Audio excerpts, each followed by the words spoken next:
So I'm going to talk about this right here and why this apple, while it is grown from a Granny Smith seed, is not going to be a Granny Smith apple tree. So in terms of the genetics of a plant, this is going to be a different tree.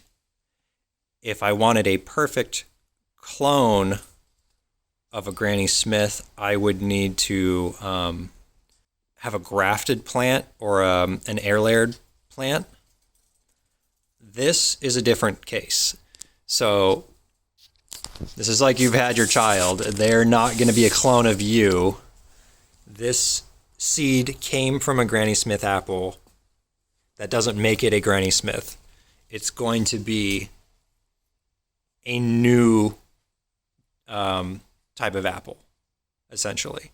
So I could name this apple. Since this is a new apple, I could name it after myself. I could call it the Casey apple. It's not very inspired, but and I've been thinking about that. If this one makes it to adulthood, what would I want to name it?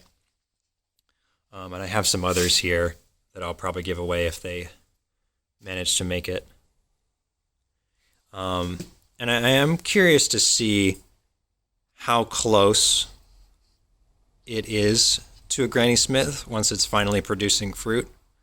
It could be very close, but it won't be a true Granny Smith apple. And I can give you another example. I believe the story is Rudolf Haas, the creator of Haas avocados, which are where at least California gets most of their avocados these days. He wanted to grow a certain type of avocados, but could not, for the life of him, find the trees. He couldn't get his hands on them.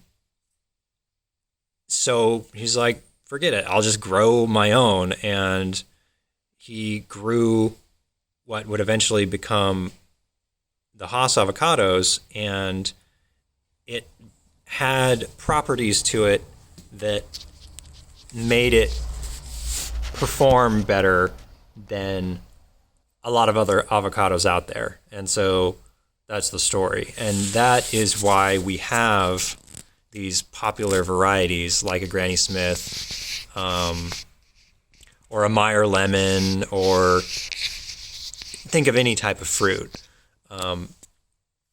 They are established fruits that are a known quantity, essentially.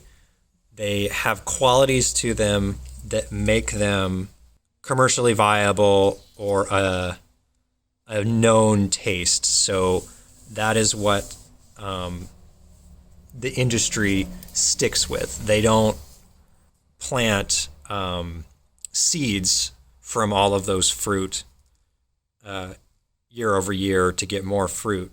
They stick with grafted plants year over year. And so in order to get those grafted plants, they will grow from seed to create a rootstock. For instance, this, if it were to reach adulthood, would be a great candidate for rootstock for a Granny Smith. Like if this got bigger, you could then graft a Granny Smith or another apple onto it.